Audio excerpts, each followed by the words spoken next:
मेरे प्यारे बच्चे, मैं आपका धर्मेंद्र सर DSL में स्वागत करता हूं। आप एक वीडियो का सीरीज देख रहे हो। हालांकि वीडियो 2 मिनट 4 मिनट देखो, आराम से बस सीखने का प्रयास करो। बेसिकली आज मेरे पास 2-3 क्वेश्चंस आए हैं। हमने एक क्वेश्चन का जवाब पिछले वीडियो में दिया, द का यूज, द को कैसे द पढ़ते हैं, द को दी का पढ़ते हैं। अगला जो क्वेश्चन फिर बच्चों ने पूछा है कि सर ए का साउंड क्या है और एन का साउंड क्या है। बेसिकली साउंड पे चर्चा। फिर उन्होंने पूछा है सर ए एन कैसे लगाते हैं। तो बड़ा ही मासूम क्वेश्चन है। हालांकि मुझे लगता है कि सब बच्चों को आता होगा, बट फिर भी आप जानो क्योंकि इसके पीछे रहस्य क्या है, राइट। तो आर्टिकल में एक टर्म है बेटा, आर्टिकल एक टर्म है जो पढ़ाया था आपने, देखा होगा वीडियो, आर्टिकल क्यों लगाते हैं। लेकिन यहां बता रहा हूं कि आर्टिकल में ए और एन, इसको हम बोलते हैं इनडेफिनिट आर्टिकल।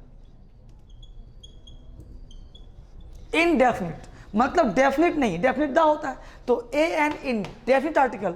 अब लड़के ने प्रश्न पूछा कि सर ए का साउंड क्या और एन का साउंड क्या। Clear?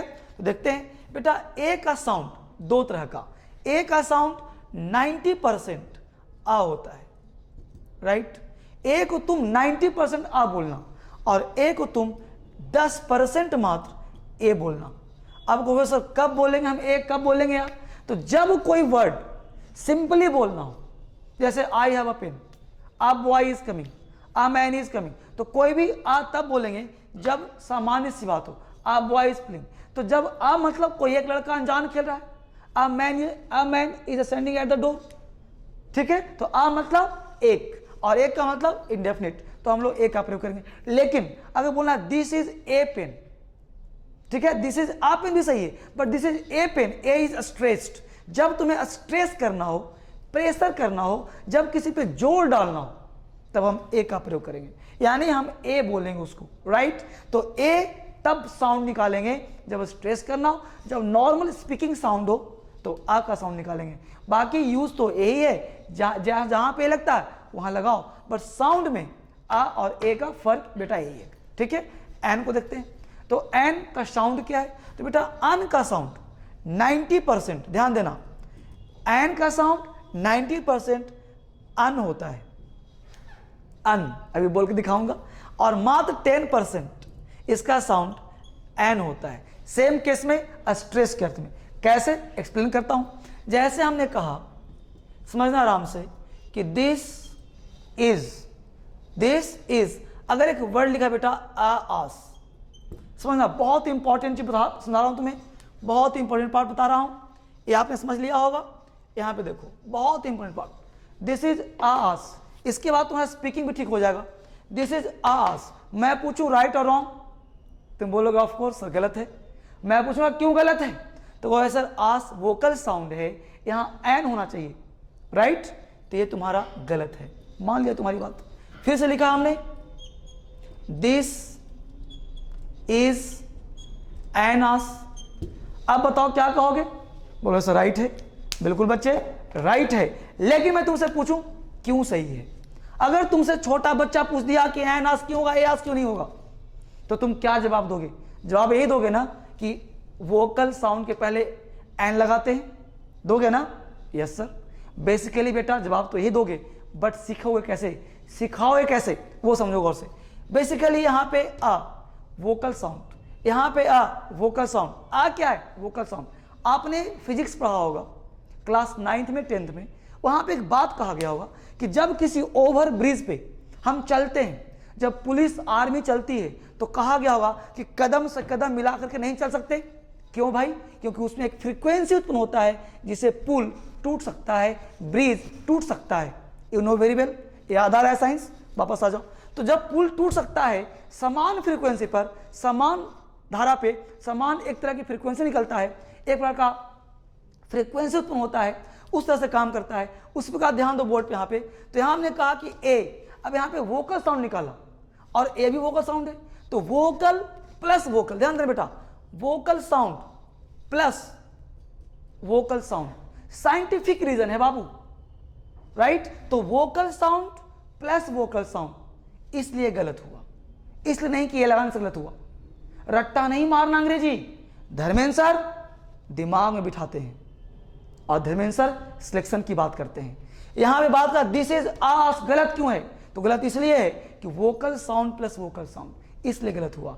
This is an ass right क्यों है, क्योंकि ए हो गया वोकल साउंड, एन हो गया कॉन्सोनेंट साउंड, फिर आ हो गया वोकल साउंड। तुम बोलकर देखो, तुम गांव घर में तुम्हारे माता पिता या अड़ोसी पड़ोसी चिल्लाता हुआ कस करके, तो चिल्लाया कहाँ जाता है, वोकल से। तो जो यहाँ से चिल्लाता है अगले दिन उसका गला बैठ जाता है। तुम सुने होगे कि गला बैठ गया, यहाँ व्हाइट पट्टी लगा घूमता है, क्यों भाई, क्योंकि वोकल कॉर्ड का यूज ज्यादा करा, आ का प्रयोग ज्यादा करा, इसलिए वोकल प्रॉब्लम हो जाता है। इसलिए साइंटिफिक रीजन है कि ग्रामेरियन ने क्या करा, लैंग्वेज वालों ने क्या किया कि इसको एन, दिस इज एन आस, तो यहां साउंड क्या लगाया तुमने, दिस इज एन आस। लेकिन सर ने क्या कहा था, अन बोलने को, कैसे, नीचे देखते हैं, इसमें आया vocal sound, consonant sound, vocal sound, इसलिए बीच में ब्रेक लग गया। तो ब्रेक लग गया तो कॉन्सोनेंट के बाद ही वोकल होता है। क्लियर। तीसरा एग्जांपल देखो, हमने बोला दिस इज, ठीक है, दिस इज, अब यहां ए लगाया, एन लगाया और आस लगाया। देखो ए और एन में उन्होंने क्या कर दिया, थोड़ा डिस्टेंस कर दिया, चीज वही है, एन आस ही है, लेकिन इसको पढ़ना कैसे, दिस इज अ, यहां पे नास, यानी एक से मिलाना है, दिस इज अनास। अब यह चीज एक वोकल हो गया तुम्हारा, वोकल कितना हो गया, एक, दिस इज आ, यहां हो गया नास। लेकिन ऐसे नहीं बोलेंगे दिस इज ए नास, गलत हो जाएगा, this is Anas, this is Anas, this is a, और एक साथ मिला के बोलना है दिस इज अनास, मतलब दिस इज एन आस को यहां साउंड निकालेंगे अन, और यहां पे है आस, दिस इज अनास। बस मेरे हो, दिस इज अनास, ये तुम्हारा होगा फोनेटिक साउंड, क्योंकि तुम किसी फॉरेनर से बात कर सकते हो। हमने बोला this is an apple, this is an apple, अब बोल रहे हैं this is an apple, this is an apple. अब एन का साउंड तो बोल के देखो एन, और बोल देखो अन, जो साउंड होगा this is an apple, this is an apple, this is an apple, this is an apple. तो an apple sound phonetic sound है, इससे तुम्हारा स्पीकिंग क्लियर होगा, और ये तुम्हारे राइटिंग में लिखते ही वैसे, ये गलत हो गया, यह तुम्हारा राइट हो गया, और ये तुम्हारा स्पोकन हो गया।